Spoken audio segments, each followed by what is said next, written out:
Hey guys, welcome back to my channel. आप सुन रहे थे मेरे साथ soulmates are not just lovers भाग 4। रवि और चांदनी को घर से निकले 5 दिन हो चुके थे, लेकिन दोनों की अब तक कोई खबर नहीं थी। सांझ का रो रो कर बुरा हाल था, तो वहीं दीपक को अभी भी चांदनी के लौट आने की उम्मीद थी। चांदनी और दीपक के घर वाले भी आ चुके थे, और ऐसे में दीपक उनसे क्या कहता कि चांदनी कहाँ है। दीपक ने सबको बैठने को कहा और खुद किचन में चाय बनाने लगा। चाय बनाते हुए दीपक के दिमाग में मैनेजर की कही बात घूमने लगी। उसे ध्यान नहीं रहा और पतीले से उफन कर चाय नीचे गिरने लगी। दीपक बेटा, ध्यान कहाँ है तुम्हारा? देखो पूरी चाय गिर गई, और तुम ये सब क्यों कर रहे हो? लाओ मैं बनाती हूँ।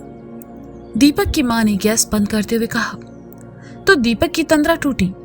उसे चांदनी का ख्याल आया और परेशानी के भाव चेहरे पर उभर आए।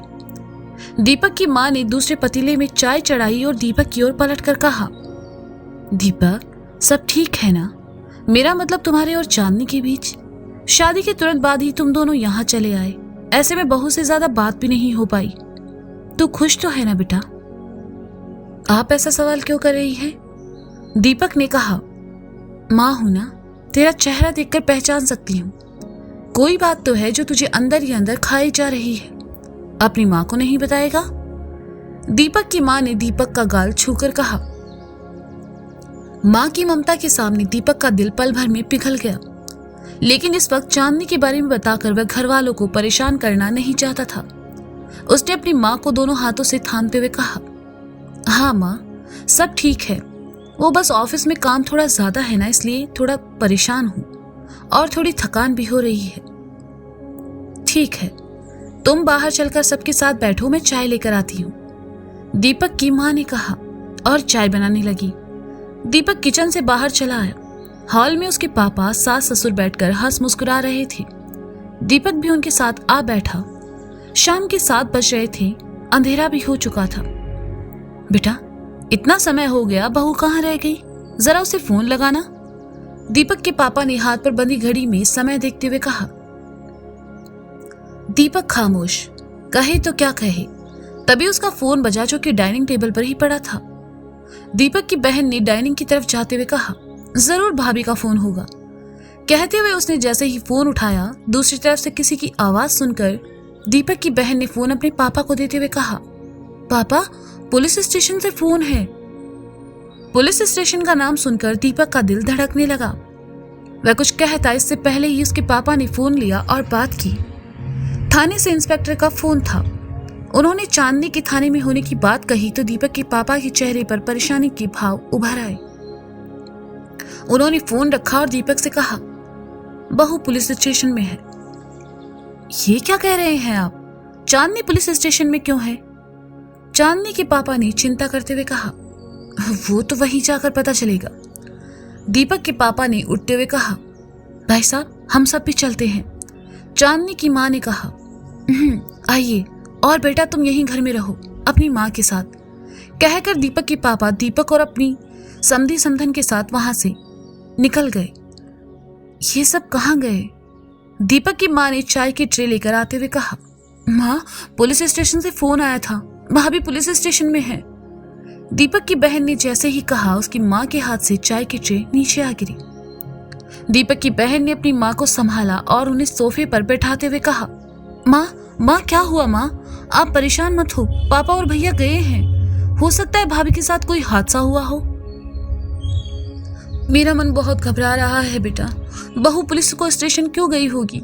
कहीं दीपक और उसके बीच कुछ? दीपक की माँ ने कहा, माँ, ऐसा कुछ नहीं हुआ होगा। भाभी दीपक भैया से बहुत प्यार करती है, वो ऐसा कुछ नहीं करेगी जिससे भैया को तकलीफ हो। आप शांत हो जाइए, मैं आपके लिए पानी ले आती हूँ। कहते हुए वह चली गई। दीपक अपने सास ससुर और पापा के साथ पुलिस स्टेशन पहुंचा। अंदर आते ही दीपक की नजर थाने के कोने में बैठे कुछ लड़के लड़कियों पर गई, जिनसे कांस्टेबल सवाल जवाब कर रहा था। दीपक ने मिसिंग की रिपोर्ट करवाई थी, इसलिए इंस्पेक्टर ने उसे अपने चैम्बर में ही बुला लिया। दीपक जैसे ही चैम्बर में आया, उसके कदम ठिठके। वहां चांदनी खड़ी थी, वो भी एक लड़के के साथ, जो कि दीपक का हम उम्र ही था। चांदनी को उस लड़के के साथ देखते ही दीपक का खून खौल उठा। उसने खुद को रोक लिया। दीपक के साथ साथ उसके पापा और चांदनी के पापा भी अंदर चले आए। उन्होंने जब अपनी बेटी को इस हालत में देखा, उनका दिल बैठ गया। सभी अंदर चले आए तो इंस्पेक्टर ने दीपक से कहा, मिस्टर दीपक, क्या ये आपकी पत्नी है?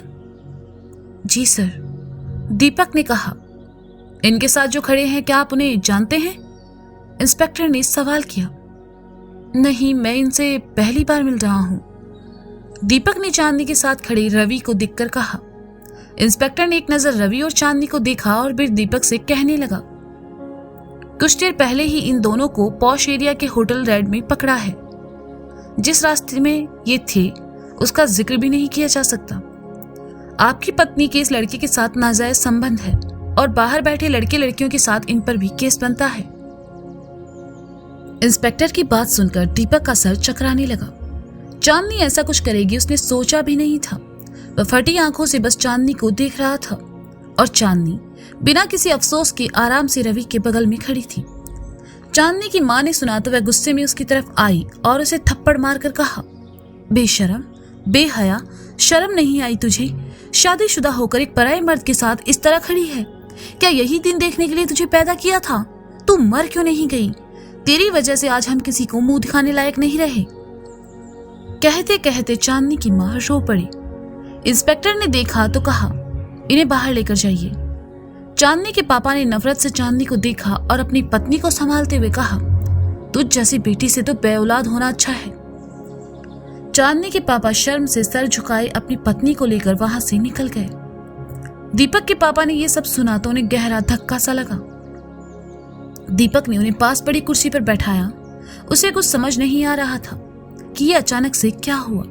उसे यकीन नहीं हो रहा था कि चांदनी उसके साथ इतना बड़ा धोखा कर सकती है। वह इंस्पेक्टर के पास आया और कहा, सर, हो सकता है आपको कोई गलतफहमी हुई हो। चांदनी ऐसी लड़की नहीं है। अगर ऐसी लड़की नहीं है तो फिर इस आदमी के साथ वो एक होटल रूम में अधनंगी हालत में कर क्या रही थी? इस बार इंस्पेक्टर ने थोड़ा गुस्से से कहा। दीपक चांदनी के पास आया और उसकी बाहें पकड़कर कहने लगा, ये सब मैं क्या सुन रहा हूं चांदनी? तुम इस आदमी के साथ क्यों हो? तुम तो ऑफिस की मीटिंग के लिए शहर से बाहर गई थी ना, फिर ऐसी हालत में यहाँ? चांदनी, जवाब दो, कौन है ये आदमी? मैं रवि से प्यार करती हूँ दीपक, चांदनी ने बिना किसी भाव के कहा। दीपक ने सुना तो उसका दिल टूट गया। उसने चांदनी की तरफ देखा और कहा, ये तुम क्या कह रही हो? तुम मेरी पत्नी हो, हमने एक दूसरे से शादी की है। मेरे साथ ऐसा भद्दा मजाक मत करो। ये कोई मजाक नहीं है, बल्कि यही सच है। मैं रवि से प्यार करती हूँ और इससे शादी करना चाहती हूँ। चांदनी ने दीपक के हाथों को झटक कर कहा, तुम्हारा दिमाग खराब हो गया है। शादीशुदा होकर तुम किसी और से शादी करने की बातें कर रही हो। दीपक ने थोड़ा गुस्से से कहा, मैं भी चांदनी से प्यार करता हूँ और मुझे इसकी पहली शादी से कोई प्रॉब्लम नहीं है। रवि ने घमंड और बेशर्मी के साथ कहा, मैं तेरी जबान खींच लूंगा। कहते हुए दीपक ने रवि की कॉलर पकड़ ली और एक घुसा उसके मुंह पर भी दे मारा, जिससे उसके होठ से खून निकल आया। माहौल गर्माते देखकर वहां मौजूद कांस्टेबल ने उन्हें अलग किया और इंस्पेक्टर ने दीपक को अपनी हद में रहने को कहा। दीपक बेबस सा खड़ा चांदनी को देखता रहा। चांदनी ने उसे इतना बड़ा धोखा दिया, ये सोचकर ही उसका दिल रो रहा था। दीपक के पापा ने जब सब सुना तो चांदनी की तरफ देखकर कहा, अगर ऐसा ही था तो तुमने शादी क्यों की? क्यों अपनी और दीपक की जिंदगी बर्बाद की? तुम बहुत बड़ी गलती कर रही हो बेटा। अपनी शादीशुदा जिंदगी को इस तरह से बर्बाद मत करो। मैं तुम्हारे आगे हाथ जोड़ता हूं, ऐसा मत करो, वापस घर चलो। मैं कहीं नहीं जाऊंगी। मैंने फैसला कर लिया है, मैं दीपक को तलाक दे दूंगी और उसके बाद रवि के साथ रहूंगी। आई होप इसके बाद तो आप सबको कोई परेशानी ना हो। चांदनी ने बेशर्मी से कहा। ये सब कहते हुए शर्म नहीं आई तुम्हें? दीपक ने अपने पापा को संभालते हुए कहा। शर्म तो मुझे तुम्हें अपना पति बुलाने में आती है, चांदनी ने नफरत भरे स्वर में कहा। चांदनी, दीपक के पापा ने कहा तो चांदनी ने उन्हें रोक दिया। चांदनी की बातों से दीपक को एहसास हो चुका था कि चांदनी ने कभी उससे प्यार किया ही नहीं था। अगर करती तो शायद आज वो दोनों यहां ना खड़े होते। दीपक की आंखों में नमी तैर गई। इंस्पेक्टर साहब, मेरे पति कहाँ हैं? कहते हुए सांस चैम्बर में चली आई। जैसे ही उसकी नजर साइड में खड़ी रवि पर गई, वह सीधा उसकी तरफ आई और आंखों में आंसू भरकर उसकी परवाह करते हुए कहा, कहाँ चले गए थे आप? आप जानते हैं मैंने कितनी बार आपको फोन किया, मैं आपके ऑफिस भी गई थी, लेकिन उन्होंने कहा कि आप किसी मीटिंग में नहीं हैं। आप कहाँ थे? और ये चोट कैसे लगी आपको? आपके पति इनके साथ होटल रूम में पकड़े गए हैं मैडम, इंस्पेक्टर ने अपनी सीट से उठते हुए कहा। इंस्पेक्टर की बात सुनकर सांझ उसकी तरफ आई और गुस्से से कहा, आप होश में तो हैं? ये क्या बकवास कर रहे हैं आप? मेरे पति ऐसे नहीं है।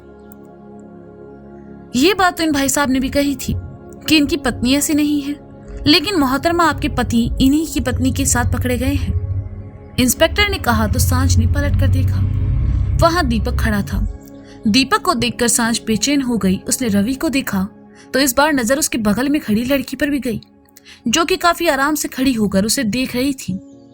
वह रवि की तरफ आई और कहने लगी, ये सब क्या है रवि?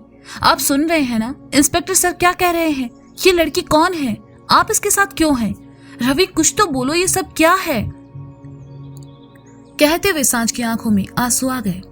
रवि ने सांझ की तरफ देखा और कहा, आई एम सॉरी सांझ, पर यह सच है, मैं और चांदनी एक दूसरे से प्यार करते हैं और पिछले 6 महीनों से हम दोनों साथ हैं। हम दोनों एक दूसरे के बहुत करीब हैं। सांझ ने जैसे ही सुना उसका दिल बैठ गया। जिस रवि से वह इतना प्यार करती थी, उस रवि ने उसे इतना बड़ा धोखा दिया। उसकी आंखों में आंसू झरझर बहने लगे।